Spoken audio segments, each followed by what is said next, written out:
So, have you all ever wondered if BMS doctors would do surgeries or work in hospitals with high paying income? So, hello everyone, this is Devashri guiding you all the BMS journey I have experienced until now. So, I am second year BMS student और जो भी तुम लोगों को doubts थे या फिर जो भी BMS के मिथ्स थे या फिर द स्ट्रैटेजीज और the subjects like Sanskrit and all over reality of BMS I'll be covering in this video, so watch until the end if you are planning to do BMS in the future or after NEET 2025. So starting with the first question, what is BMS? So BMS is basically Bachelor in Ayurveda and Medical Surgery. So BMS में दोनों चीज़ें आती है, medicine और surgery. तो हमें ये तो बात क्लियर है कि सर्जरी तो BMS में अलाउड ही है.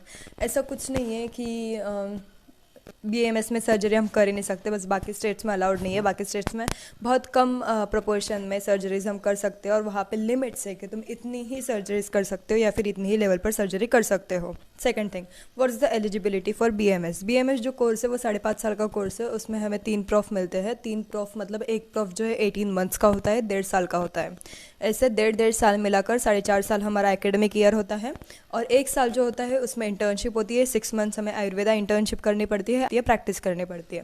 और जो बाकी 6 मंथ्स है उसमें हमें मॉडर्न एस्पेक्ट से प्रैक्टिस करनी पड़ती है. अब ये तुम्हें ड्यूरेशन क्लियर हो गया. अब BMS की एलिजिबिलिटी क्या है? तुम्हें नीट रिक्वायर्ड है. नीट में एलिजिबिलिटी तुम्हारी होनी चाहिए. अब तो कट ऑफ बहुत ज़्यादा हाई चला गया है, तो फिर कट ऑफ के हिसाब से तुम्हें BMS में एडमिशन मिलेगा. और तुम्हारा PC भी होना चाहिए, तभी तुम नीट क्वालिफाई कर सकते हो. और बाकी अगर तुम्हें कुछ भी डाउट हो related to the basic of BMS, so please comment in the comment section. अब कोर्स ड्यूरेशन तो तुम्हें ऑलरेडी पता चल गया. अब बात है सब्जेक्ट्स की. BMS में 5 सब्जेक्ट होते हैं. मेन है संस्कृत. संस्कृत के बारे में बहुत सारे लोगों को डाउट है कि संस्कृत का सब्जेक्ट हम कैसे पढ़ें, क्योंकि वो बहुत ज़्यादा टफ है. और 12th तक तो मैं सच बताऊँ तो फिर मेरे एक्सपीरियंस के हिसाब से, जब मैं भी तुम्हारे जैसे यूट्यूब पे वीडियोस देख रही थी, तो मुझे BMS के बारे में कुछ भी नहीं पता था. I had zero knowledge about BMS and I took admission there and I was like ठीक है हो जाएगा, क्योंकि 50% मॉडर्न एस्पेक्ट होता है, 50% मॉडर्न होता है. अब बाद में मैं जब फर्स्ट क्लास में गई BMS कॉलेज में, जब मैंने फर्स्ट क्लास अटेंड की, तो आई वाज लाइक ये क्या चल रहा है. बिल्कुल सब दिमाग के ऊपर से जा रहा था, क्योंकि I belong to a CBSE school. और मेरा जो बैकग्राउंड था, 10th तक मेरी CBSE स्कूल थी और 12th तक मेरा बिल्कुल भी संस्कृत नहीं था, ना मेरा मराठी, मतलब मेरा हिंदी था. और हिंदी में मुझे ढंग से पढ़ती नहीं आती थी. मैं संस्कृत को तो दूर की बात है बिल्कुल. और फिर मैं गई क्लास में बिल्कुल फर्स्ट लेक्चर था क्रिया शरीर का. मैं तुम्हें बता दूँ 5 सब्जेक्ट होते हैं: पदार्थ विज्ञान, संस्कृत, क्रिया शरीर, रचना शरीर और संहिता. संहिता के 2 टाइप्स होते हैं, चरक संहिता, अष्टांग हृदय. चरक संहिता जो होती है उसके 15 तो उसके 12 जो चैप्टर्स है वो फर्स्ट ईयर में होते हैं, और जो अष्टांग हृदय उसके 15 चैप्टर्स होते हैं. और बाद में जब मैंने एक्सपीरियंस किया वो फर्स्ट क्लास, तो बिल्कुल कुछ ही नहीं समझ रहा था, क्योंकि सब श्लोक वगैरह से रीड कर रहे थे and everything was out of my mind. लेकिन जब 1 मंथ मेरा ऐसे ही चला कि कुछ समझ नहीं आ रहा था, लेकिन 1 मंथ बाद आई वॉज रियली ट्रेंड कि मुझे श्लोक इतने अच्छे से पढ़ते आ रहे थे, लर्न करते आ रहे थे. और अभी तो I think it's worth it. और BMS सही में बहुत अच्छा फील्ड है टू चूज़. और अगर तुम्हें लगे कि यार संस्कृत नहीं आती है तो फिर कैसे करेंगे, तो बाद में हो जाता है. और तुम्हें एक बात क्लियर कर दूँ कि 5 सब्जेक्ट में मॉडर्न किधर है, ये तुम्हारे माइंड में क्वेश्चन आ रहा होगा.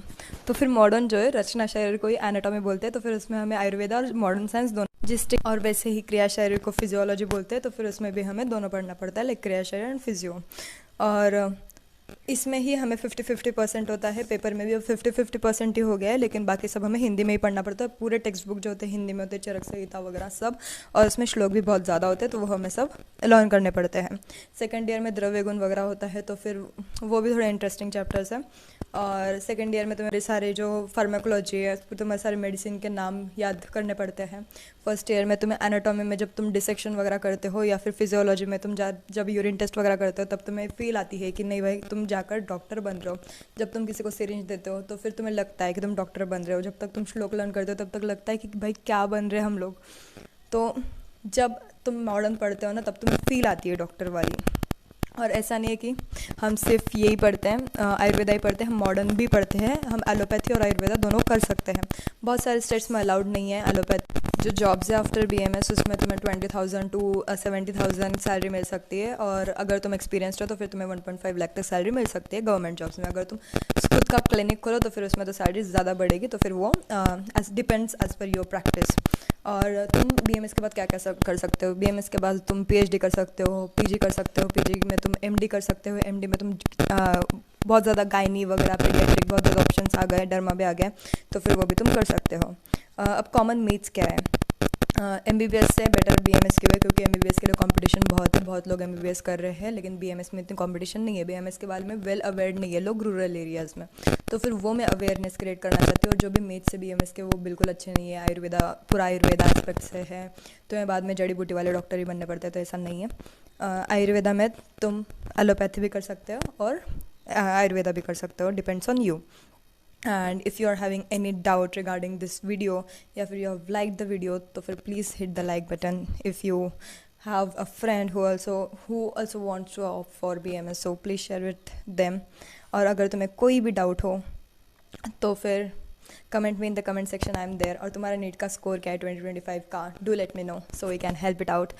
और अगर तुम्हें किसी भी कॉलेज के बारे में कोई भी डिटेल जाननी हो तो do reach out to me. Thank you for watching this video, bye.